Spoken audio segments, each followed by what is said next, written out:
In this video, I am going to be breaking down different 5-out basketball plays that teams use in the NBA. As we all know, the 5-out offense is extremely simple to run and can be ran with even the youngest of teams. So let's get down. Let's check this out really quickly. Make sure to go check out my complete guide to the 5-out basketball offense down in the description below. Okay, so in this first play, we have the wing player setting a pin down screen for the corner. The corner player is going to be using that screen, and then he's going to be using the dribble handoff that is being set at the point, or close to the point. Basically, the point man dribbles slightly over towards the wing. After that dribble handoff happens, that dribble handoff man has to then roll towards the basket. Once that happens, at this point, the man with the ball can then, of course, pass to multiple different options. He could pass out towards the wing, towards the direction that he was dribbling. This could be a wide open shot. However, the number one option is to hit the roll man off the DHO. And the reason for this is because that dribble handoff man is now attacking the basket and drawing the one pass away help defender, which is usually a mistake. He can then kick that ball out towards the wing, so that that player who's on the wing, who was the one who set the initial screen, can hit the three-point shot. So basically how this is set up is player 1 will set that pin down screen for player 3. Player 3 is going to use that screen, and player 5 is going to dribble towards that man. After that, player 5 is going to hand off the ball to player 3, and player 3 is then going to attack the point or attack that free throw line. Player 1 is going to be popping out towards the corner or the wing, and player 5 is going to be rolling towards the basket. Now, depending on what the defense does, this could be a pass out to player 2, or this could be a pass to player 5, or player 3 could just easily just attack the basket. In the video, however, we've seen player 3 pass to 5, who could have taken that jump shot or attacked the rim. Depending on what the defenders are doing, he may have a better option to pass the ball out to player 1 for the three-point shot. Now, in this next play, we're going to have the corner man set a back screen for the wing man, and the point man as well is going to be setting that screen. The player who has the ball is going to then decide which way he's going to be attacking. The number one option is, of course, attacking the corner in this play, because now what you're hoping to do is to collapse multiple defenders on either the roll man or the man who has the ball. The man with the ball then has the option to hit that roll man or swing the ball back up towards the top here. Of course, now you can have that man post up who rolled towards the basket. Now I'm going to show you something that is really clever, and that is, of course, anytime you get that ball into the paint, whether it's against a man or a zone, but this is really emphasized when it comes to a zone defense, is that you will collapse multiple defenders. Nobody wants to have any shots taken or made inside the key. And that will collapse defenses, as we see here, where this man, of course, he did have the ability to score here, but he could have kicked that ball out to a corner three-point shooter. Now, basically how this setup was a screen on either side. I personally call this a sandwich screen because, of course, it looks like a sandwich. Those players will set up the screen, and what we've seen here was player 1 using player 2 as a screen, and player 2 would then roll off, and then player 5 decided to pop, and that's the right decision in this play.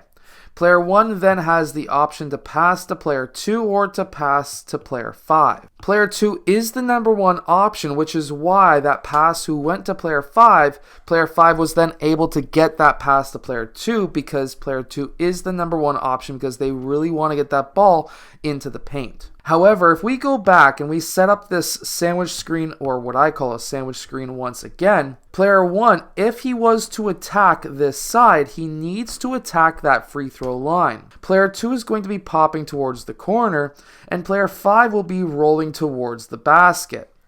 When this happens, depending on what the defense does, will orchestrate what player 1 needs to do. So, for example, if player 1 passes to player 5, player 5 could go for the layup or kick the ball out to player 2 or 3 for corner three-point shots, depending on what the defense is doing. Player 1 could also score himself, or if player 4's defender makes a mistake and helps one pass away, which is always a no-no. If you are a ball handler and you see a one pass away man coming to play defense on you, you need to make that quick pass out, and that man needs to shoot that ball. Now this next play is what I usually call help. However, they add a secondary option to this. So the wing to corner pin down screens, after that happens, the one from, in this case, the left side, sets a screen for LeBron. Now OG Anunoby is cutting this screen off, and when that happens, you should reset the screen on the other side. There's too many men on this side, however, so the LA Lakers had Kuzma just removed from the situation. LeBron James then, of course, used his strength and power to be able to attack that basket. Now, in this next play, what we are going to have is, of course, the wing players, the corner players. Right now, this is also really bad help side defense, but either way, we're going to have the wingman cut through towards that low post, and that point man is going to be doing a dribble handoff for the corner man. The corner man is going to be coming off that DHO and then using a secondary man from the opposite wing as a screen. Coming off of that screen, we're going to have a secondary, that original cutter from that wing, setting a back screen for that initial screen man who is rolling towards the basket. What we are hoping for is either a pass right here to the roll man, or for you to score and attack the rim. So on paper, what it basically will look like is player 2 is going to cut towards the rim. Player 1 is going to then dribble and set that dribble handoff on the wing. And player 5 is going to move over as well towards that wing as well. Player 4 is then going to be coming off the corner and using that dribble handoff and then using the staggered screen. Player 5 is going to be then rolling towards the basket, and player 2 is going to be coming up and setting a screen on the roll man's defender. And what we're hoping to have here is now a pass from player 4 to 5 for the layup. This is obviously a very complicated play. This one specifically is obviously not for elementary school students, but for potential college or even later high school students, this could be a very good play. So now in this next play, we are going to have a pass from the wing up towards the point. After that pass happens, we're going to have the wingman here. He's going to dive to the basket. And of course, the corner man here, he's going to be moving up towards the wing and then cutting across.